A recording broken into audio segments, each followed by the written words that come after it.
Stanley on Bible presents Sound Doctrine. स्वस्थ सिद्धांत. Lessons prepared by R.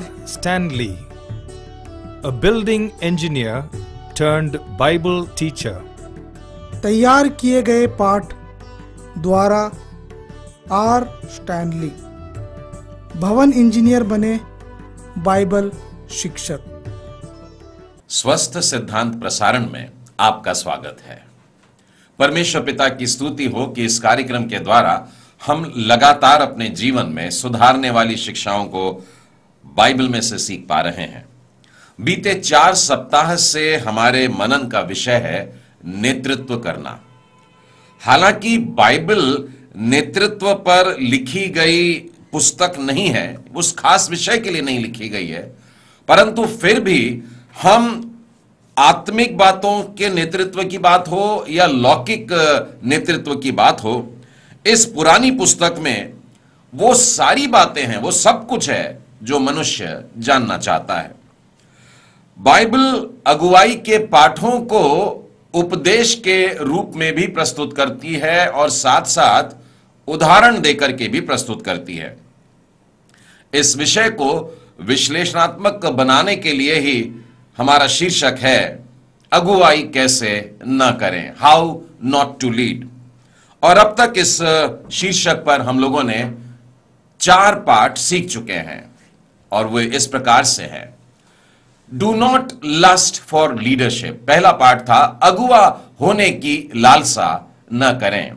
Lesson number 2, do not rely on your skill.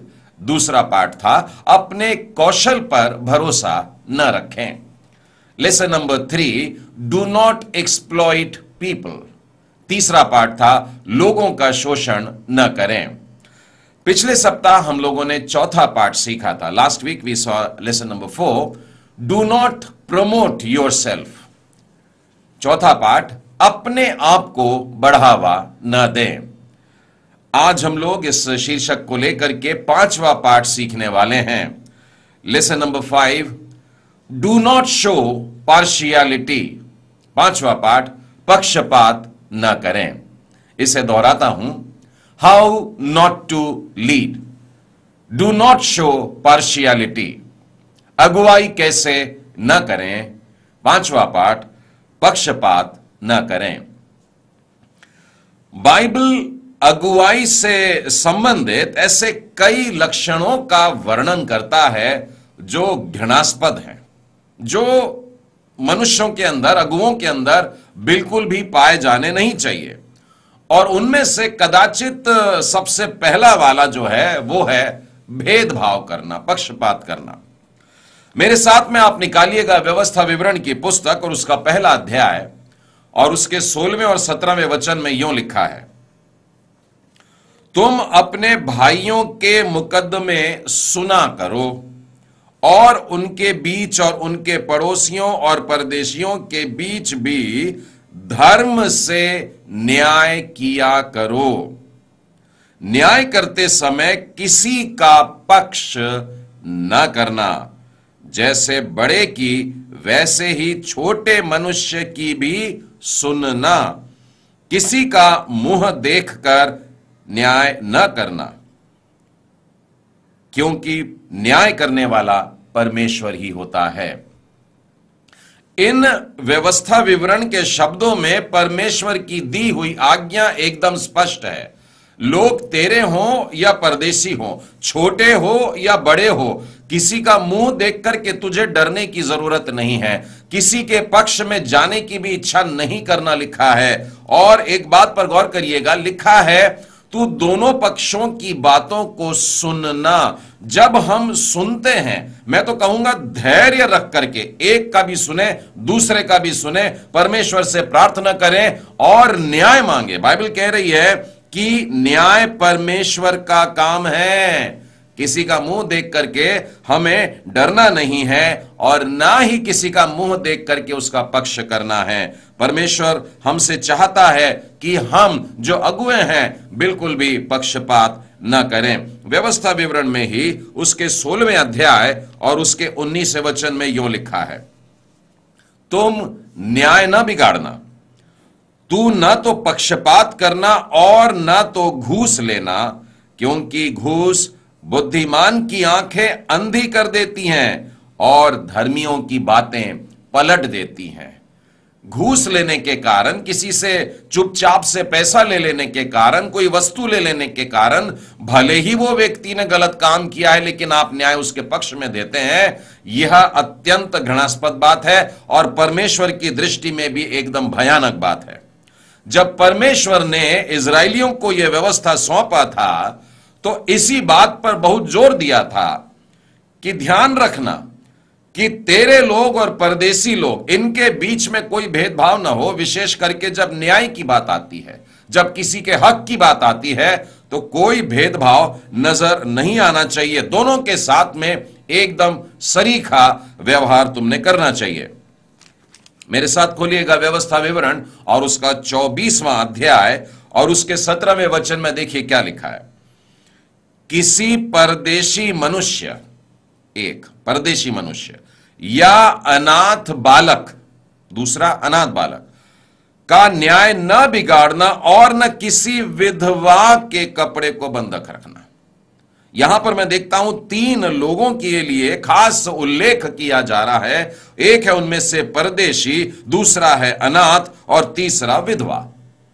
अब यदि आप इसी अध्याय के 19वें वचन में देखें, वहां पर इसी बात को और समझा करके लिखा हुआ है और वहां पर भी वो यही 3 समूह के बारे में कह रहा है कि परदेशियों के साथ में और अनाथों के साथ में और विधवाओं के साथ में किसी भी प्रकार का पक्षपात नहीं करना। 20वें वचन में आइए, फिर से परमेश्वर खबरदार कर रहा है, परदेशियों के साथ में, अनाथों के साथ में और विधवा के साथ में कोई भेदभाव नहीं होना चाहिए। उसके बाद 21वें वचन में भी अगर आप देखें, वहां फिर से एक बार कह रहा है, परदेशी, अनाथ और विधवाओं का ध्यान तुझको रखना, उनके साथ में किसी भी प्रकार का भेदभाव या पक्षपात नहीं होना चाहिए।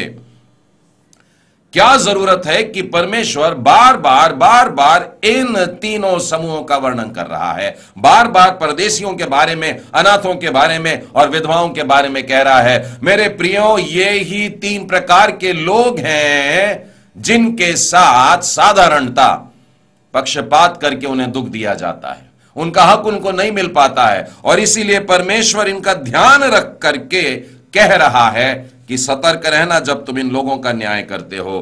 परमेश्वर क्या कहता है इजरायलियों से, देखिए, गिनती की पुस्तक निकालिएगा, उसके 15वें अध्याय का 15वां वचन आपके लिए पढ़ता हूं।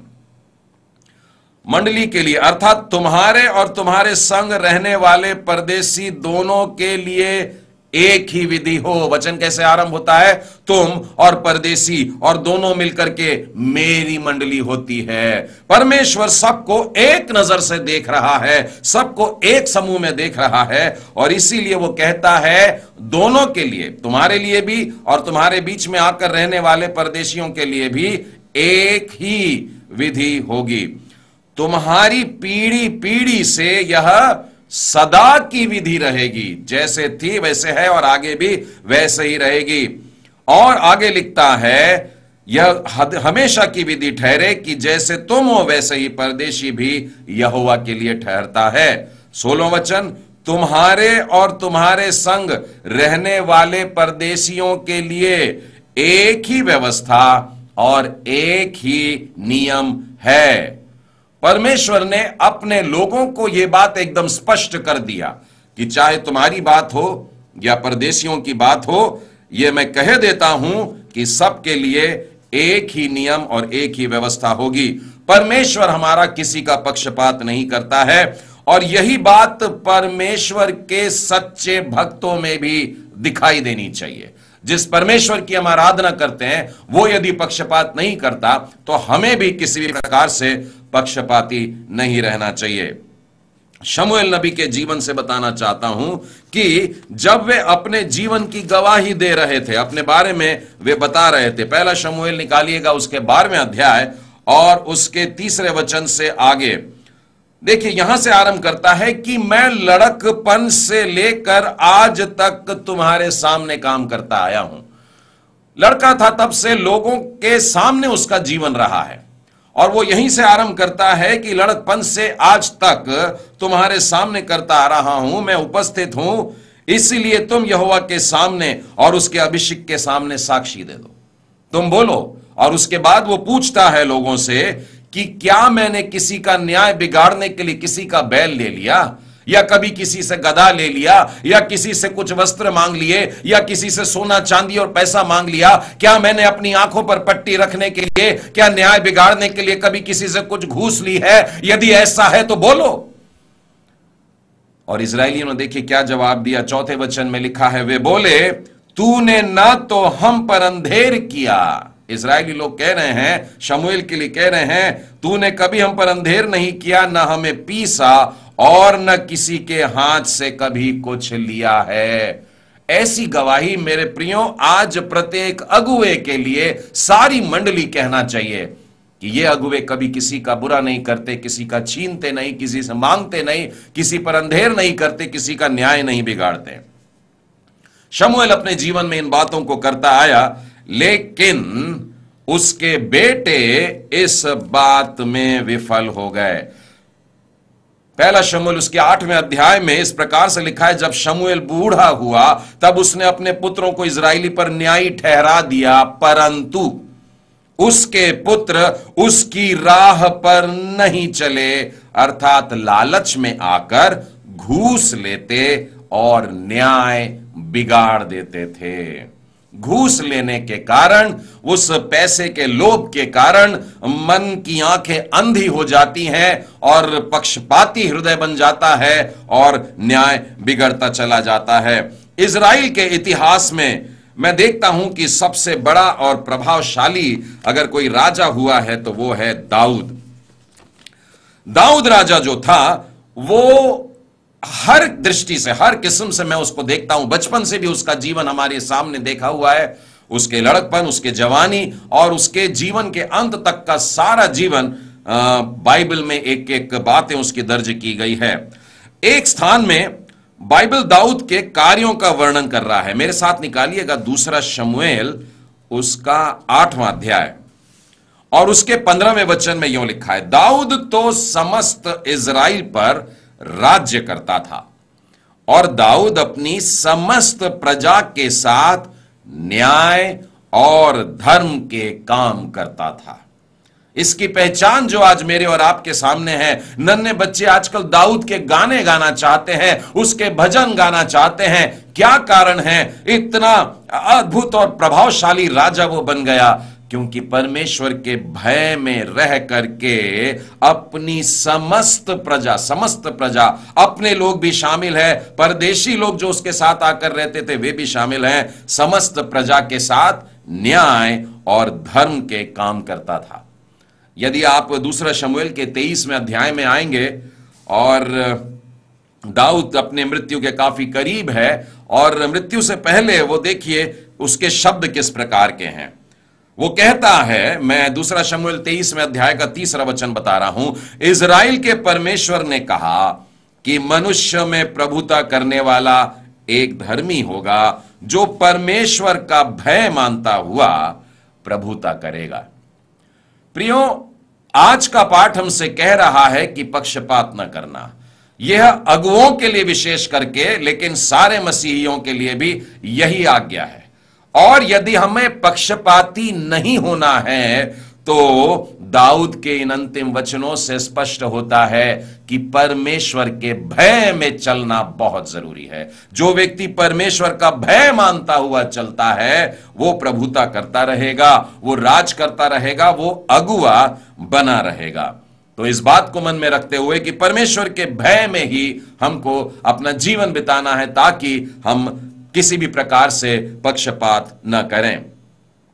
पौलुस प्रेरित की पत्री इफिसियों में आपको लेकर के चलना चाहूंगा। उसके 6वें अध्याय में आइएगा और उसके 9वें वचन में देखिए, यो लिखा है, हे स्वामियों, यहां पर जो अगुए हैं उनको बोल रहा है, तुम भी धमकियां देना उनके साथ वैसा ही व्यवहार करो, क्योंकि तुम जानते हो कि उनका और तुम्हारा दोनों का स्वामी स्वर्ग में है और वह किसी का पक्ष नहीं करता। देखिए, काफी सरल बात है और इसी वाक्य को मैं थोड़ा दूसरे शब्दों में बोल करके बताता हूं कि एक अगुआ जो है उसको यह बात हमेशा ध्यान में रखना है कि जो अगुओं का अगुआ है वो भी उसके ऊपर है। तो हम जो अगुए हैं, हमारा भी एक अगुआ है और वो जो अगुआ है वो किसी का पक्षपात नहीं करता।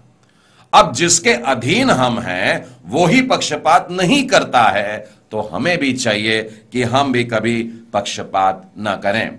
बाइबल परमेश्वर के इस गुण को बार बार पवित्र शास्त्र में दोहराता रहता है। मैं आपको प्रेरितों के काम के 10वें अध्याय में लेकर के चलना चाहूंगा, जहां पर पतरस कर्नेलियस के घर में गया है, एक अन्य जाति के घर में गया है और वहां पर प्रचार करता है। और आपको मालूम है कि उसने प्रचार करने के लिए कौन सा शास्त्र भाग चुना।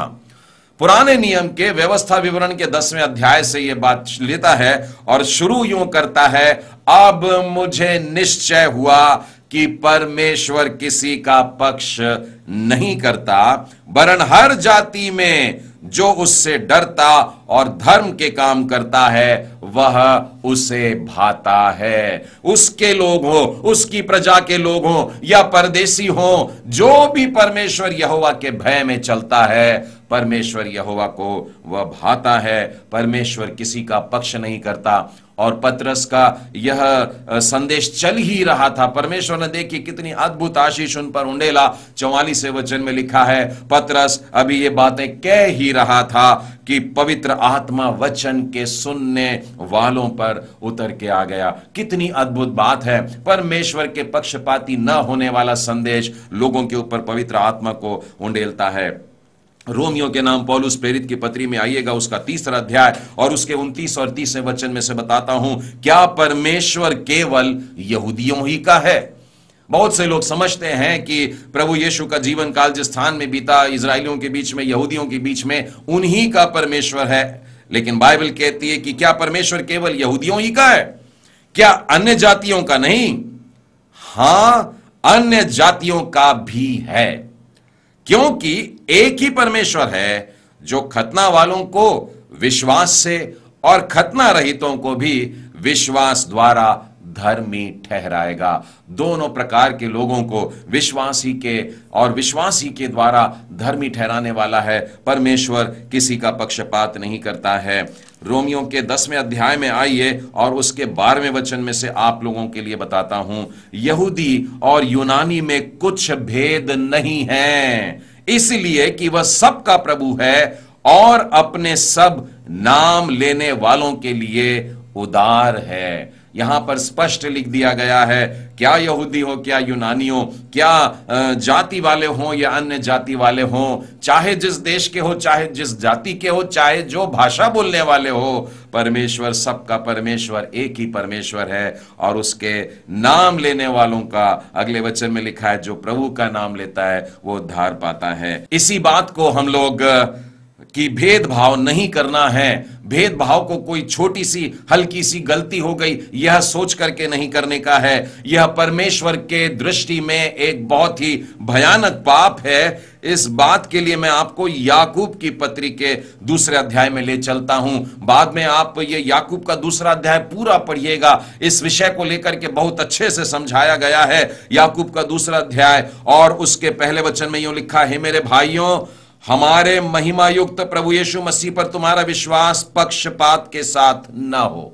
बहुत से विश्वासी लोग विश्वास करने लगे, बहुत से लोग मंदिर आने लगे, चर्च आने लगे, कलीसिया में शामिल हो गए, लेकिन पक्षपात वाली बात नहीं निकली। यहां से आरंभ होता है। और अगर आप आगे पढ़ेंगे तो एक उदाहरण देकर के समझाता है कि तुम्हारे समूह में, तुम्हारे मंडली में अगर 2 व्यक्ति आ रहे हैं और उनमें से एक जो आया वो बड़ी सी गाड़ी से उतर करके आया, कार से उतर के आया, बड़े सुंदर महंगे कपड़े पहनकर आया है और हाथों में सोने और हीरे के छल्ले हैं और इस प्रकार से वो आगे बढ़ता है। आप क्या करते हैं? आप उसको सामने बुलाते हैं, आप उसको सामने की कुर्सी पर बैठाते हैं, यहां विराजिए, यहां सामने बैठिए, इस प्रकार से कहते हैं।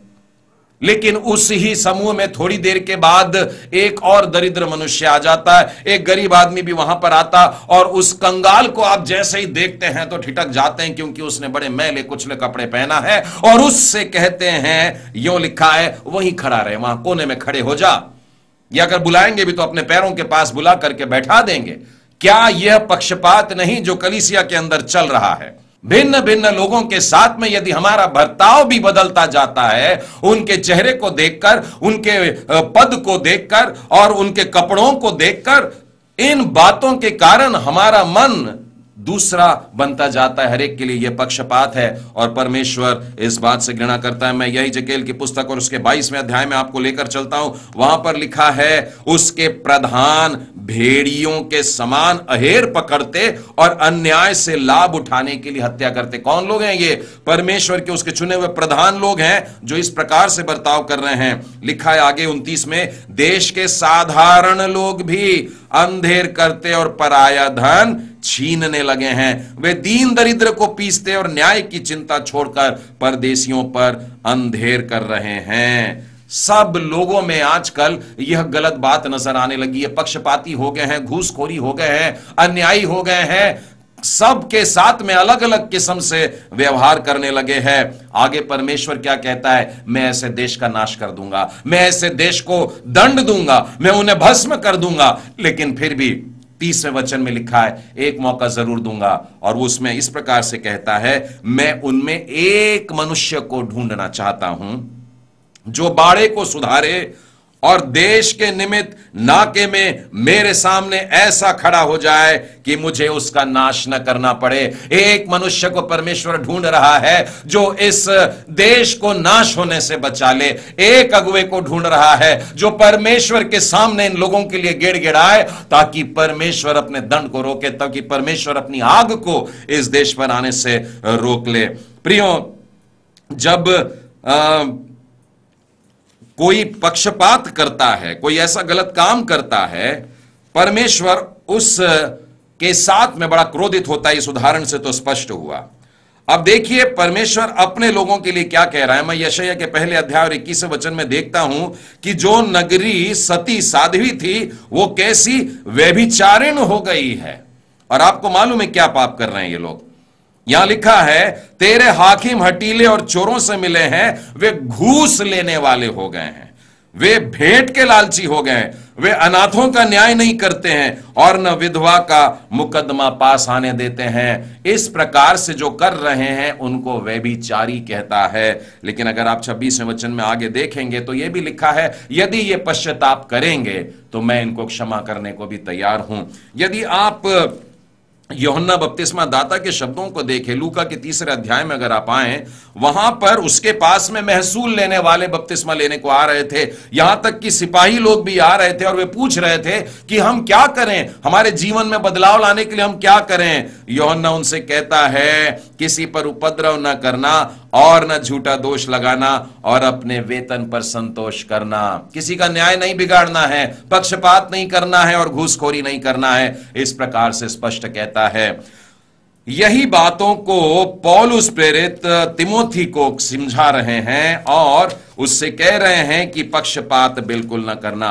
पहला तिमोथियुस और उसके 5वें अध्याय में आइएगा और उसके 21वें और 22वें वचन में देखिए क्या लिखा है।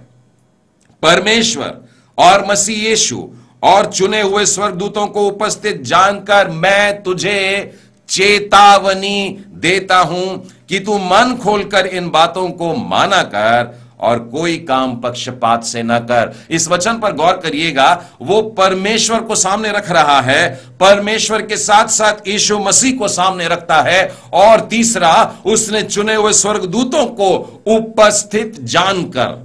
एक साधारण सी आज्ञा नहीं दे रहा है, पौलुस तिमोथियों को कह रहा है कि मैं चेतावनी दे रहा हूं, ध्यान रखना इस बात पर, और मन खोल करके इस बात को माना कर कि किसी का पक्षपात तुझे बिल्कुल नहीं करना चाहिए।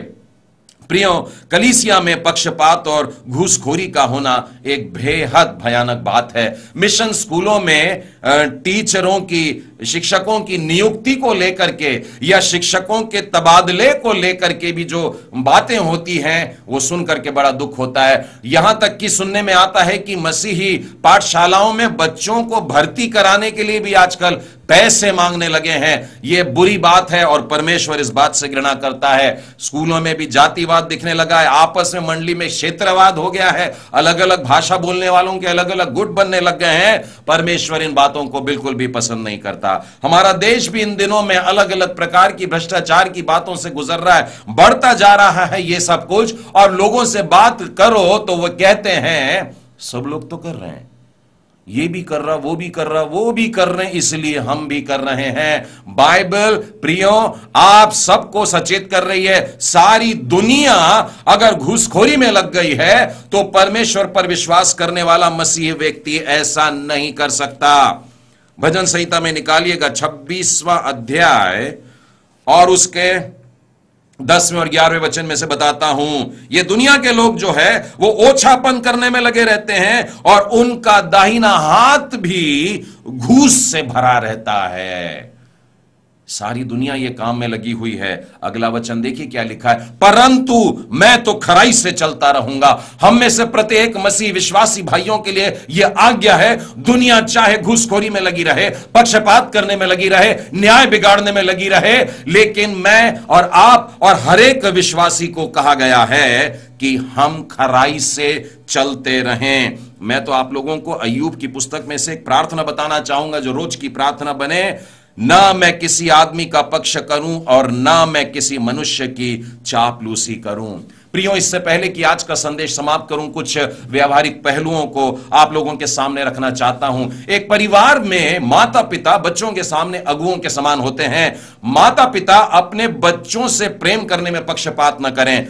उत्पत्ति के 25वें अध्याय में अगर आप देखें तो एक पिता है इसहाक जो अपने बेटे एसाव से प्रेम करता है और माता जो है रिबका वो याकूब से प्रेम करती है। आगे चल के हम देखते हैं ये दोनों बेटों में, ये दोनों भाइयों में आपस में बड़ा मनमुटाव होता है, बार बार टकराव होता है। अगर आप उत्पत्ति के 37वें अध्याय में देखें तो एक पिता है याकूब जिसके 12 बेटों में से वो यूसुफ से बहुत प्रेम करता था और नतीजा क्या हुआ, उसके बाकी के भाई लोग उस यूसुफ से इतना बैर करने लगे कि उसको मार डालना चाहते थे। कुछ मसीह परिवारों में बेटे और बेटियों के बीच में भी भेदभाव करने की बात सुनने में आई है। उम्र को लेकर के भी जरूरी है कि कुछ बुजुर्ग और अनुभवी लोगों का आदर करें, लेकिन जब जवान अगुआ भी सामने आता है तो मैं चाहता हूं कि हम लोग उसका तिरस्कार न करें। पौलुस प्रेरित ने पहला कुरिन्थियों और उसके 16वें अध्याय में इस बात को स्पष्ट किया है। जब कुरिन्थियुस की कलीसिया में वो तीमुथियुस को भेजता है तो वहां की मंडली से वो लोगों को कह रहा है, ये जवान जरूर है लेकिन देखना, इसका ध्यान रखना, किसी भी प्रकार से इसका तिरस्कार नहीं करना। यूसुफ मात्र 30 बरस का था जब वो प्रधानमंत्री बन गया। वहां का राजा उसको एक ऊंची पदवी प्रदान करता है। तो जवानों को भी हम लोगों को अवश्य मौका देना चाहिए। प्रियो, ध्यान रहे, जिस प्रकार से जरुब्बाबेल के हाथ में एक साहुल दिया गया था, एक स्केल दिया गया था और उसके अनुसार वो सबके साथ में एक सा व्यवहार करता था, आज का पाठ हमसे यही कह रहा है, पक्षपात नहीं करना है। How not to lead, do not show partiality, पक्षपात न करें। परमेश्वर पिता आप सबको आशीष दे। Thank you for watching this telecast. Like the Berean Christians, search the scriptures yourself to see whether things are so. Share these precious truths with your friends. Encourage them to watch this telecast week after week. Do pray for this program. Support us with your offerings. God bless you and make you a blessing. Address for correspondence and contributions: R. Stanley, number 13, Church Colony, Vellore, 632006. Telephone 0091 9843 707600.